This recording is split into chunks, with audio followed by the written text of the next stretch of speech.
State of Disarray 2 was the main feature. I've probably said this 3 times now, but I keep, digressing.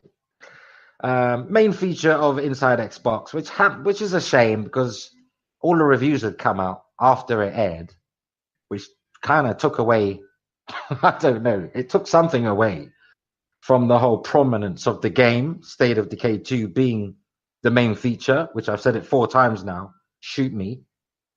But, State of Decay 2 has been heavily panned by the critics. Panned. They have been absolutely savagely blunt about the experience they've had with State of Decay 2. Meanwhile, you got these Xbox gamers glossing over all of the bugs, not really mentioning the bugs. 1 or 2 have. Shut up. A lot of these Xbox media outlets and reviewers are just glossing over it, talking about fun. Fun.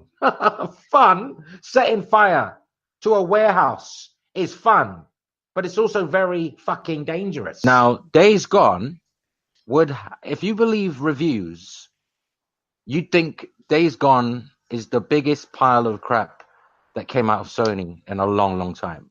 But nothing could be further from the truth. Problem with Days Gone is a lot of the mainstream reviewers had their copy very early. Panned. Savagely panned. Currently sitting on a 69 Metacritic score last time I checked. It could be 68, it could be 70. God damn. You know how much I was looking forward to State of Decay 2? It's pretty much the only game. These people were playing a substandard version of the game. Literally, the game was buggy as hell. The frame rate was all over the place. But the public did not get really to experience those issues that the reviewers did, because 1.04 was a patch that dropped on the day that everyone got access to the game. Please don't damage control these awful games that Microsoft are releasing. Promising. We've waited so long for these games, and when they arrive, they're a complete, utter fucking letdown. Let's not damage control. Let's, for once, Xbox gamers, PlayStation gamers, Nintendo gamers, PC gamers, let's all get together and condemn these shite games. Once I saw lots of people talking about how much fun it was and saying, nah, this doesn't happen. I never experienced any of that. Not in the 5, 6, 7 hours I've been playing. I said, you know what? What do I want to believe? Mainstream media who are at deadlines rushing to review games so they can jump on the next game. But if you take the fun out of it and look at it from a performance level, look at it as a game that is supposed to promote your system, represent your system, a game that you've had to wait for in a drought. It's like a famine over there. Honestly, it's like a famine over there. They made us wait so long for games. And when they arrive, they're just absolute trash. Let's say this was State of Decay. This was the game State of Decay 2 was. Exactly how this game, Days Gone is. And it launched under the same circumstances, the patch on the day it released, but the reviews did not reflect that. So they gave it terrible score for performance. I'll be having this same podcast right now talking about it. Only the difference would be it's on Xbox. Microsoft just don't give a shit about me, and they don't give a shit about you. If they did, they would never dare have the audacity to release State of Decay 2 in the state that it is in, a state of disarray. Who are these reviewers? Sorry, I like Alana Pierce, but she surprised me. I watched her review, right, on I don't know what she's on, Inside Gaming or something. Her review, her and another lady, and they were talking about the game and literally saying, I don't like this game. I'm like, oh my goodness. And all right, yeah, it's not original.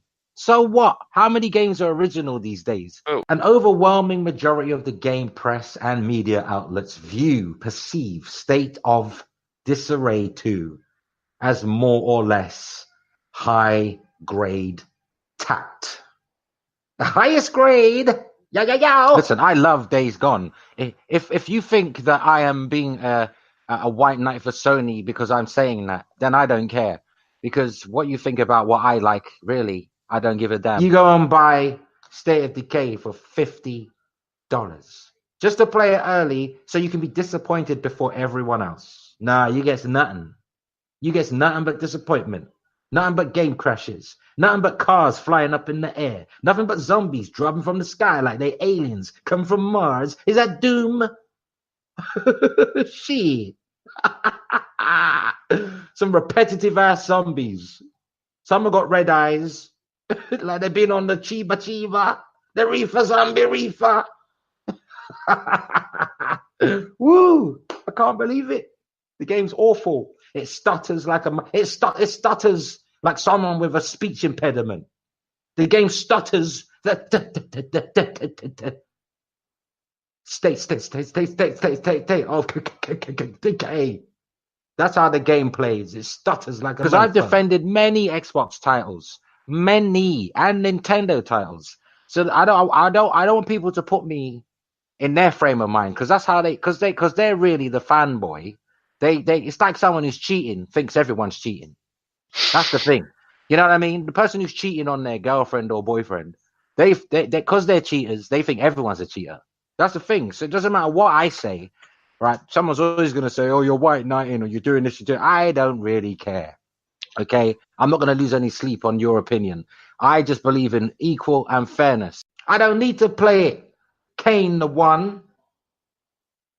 Let me read out your comment. So, I'm dumb question here, Fox. Have you actually played it, or are you basing these opinions off of? I don't need to play it. I can see that it stutters. I can see it with my own eyes. If you can see something is a pile of steaming poo, that's a red flag. Don't play it. You don't need to experience something you can see is shit, do you? It's like looking at fire, knowing it burns you. You wouldn't go and touch it. You already know that it's going to burn you. I think it's unfair that the game scores were affected because of performance, because on the day it launched, we wouldn't have experienced those terrible performance issues. I'm just giving you my opinion of everything I've seen. Everything, and I can do that. That is not what you call, a non-credible thing to do, because I'm not reviewing. Had I given the game a review score, or played 20 minutes of the game and then gave you a review, then you can say, have you actually played it? I don't need to play that. Look, it's just like seeing a pile of shit in the road. I don't need to step in it to know that it stinks. I mean, who gives a rat's ass what somebody on Metacritic or Game Informer or IGN says? I mean, you're your own. Be a man and be a woman. Put your big boy pants or panties on and buy the damn game. People have this mixed up. They think that you have to play something in order to know that it's shit. Seriously, these reviewers have some of them have an agenda.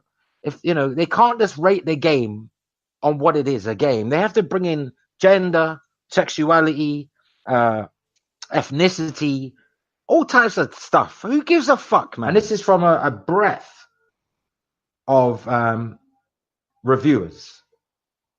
A breadth of reviewers have said it's a repetitive grind with low quality graphics, barely improvement. The graphics are barely an improvement over the remaster from last gen.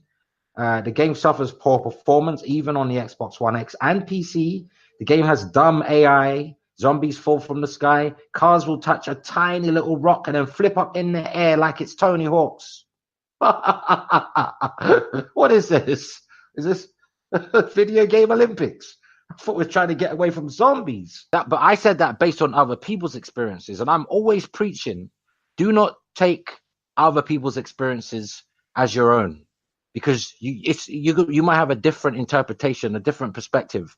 So I remembered my own teachings, and people reminded me as well on my timeline that, is State of Decay 2 worth my time? I've heard people put 15 hours of their life into the game. Why? For what? After 5 hours, you've seen it, done it. It's such a repetitive mess that you only need to play it for 4 hours and you've seen the whole game. It's like it's an open world game. There's a lot of variables. There's a lot of, mathematics going on, man. There's a lot of calculations going on. It's a computer. People make mistakes. How many times you left your glasses on your head and you're looking everywhere for your glasses, but they're on your head? I mean, Days Gone is going to rip this motherfucker in pieces. Oh, man. There is no excuse. I'm sorry. There's just no excuse. I don't know what Microsoft are thinking. I mean, the Order 86, what's it sitting at on Metacritic? Oh, it'll be high 60s probably by this point. Right, but it's not a 60s game though. I don't think so. It's not. It's definitely not. Like it's definitely like in the 7s, going up to 8. Definitely. I mean, more people speak highly of the Order 1886 now, after all these years, because they got it on the cheap or someone gave it to them for free, right? Now they speak highly of it. But when it was released, people were trashing the game, calling it a movie. People who didn't play it. But now they've played it all these years later because they don't mind spending $5 on it. They love it now. So you can't listen to people. You can't listen to people. People chat rubbish half the time. Most people's opinions are based on other people's opinions and experience. The overwhelming majority of the press media.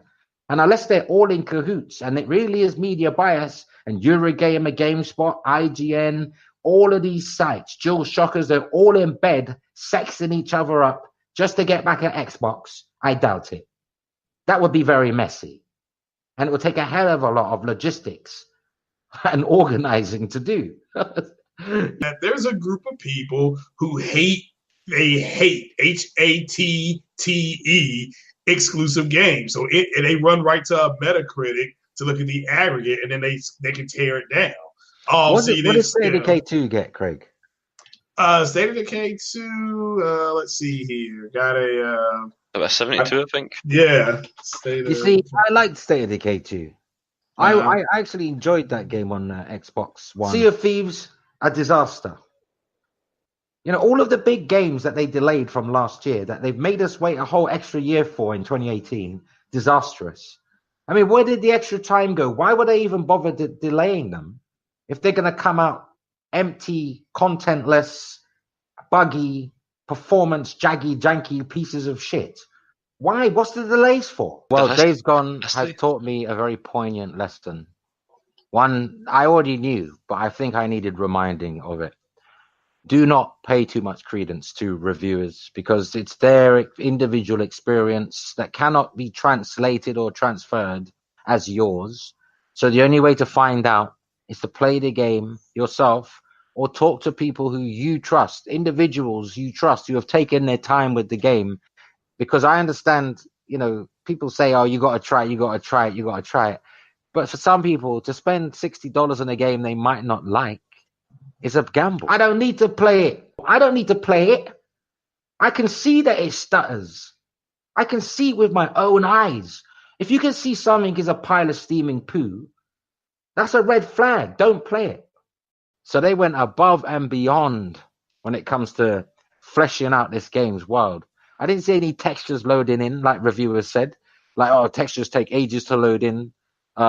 Foliage just appears from nowhere.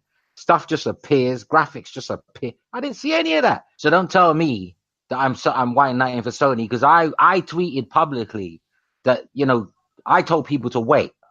No, you know, I put it up there with Horizon Zero Dawn, Uncharted graphics, all of that. For an open world game, it looks like a single player game. So it's not about Sony. It's about fairness. It's about, did this game deserve the way they treated, you know, the way they ragged on the game when most of us didn't experience what they're talking about. That crowd, I was not prepared to stick up for a game just because it's made by Sony. I'm not prepared to do that for any company. I don't care how much I like their products. Microsoft just don't give a shit about me, and they don't give a shit about you.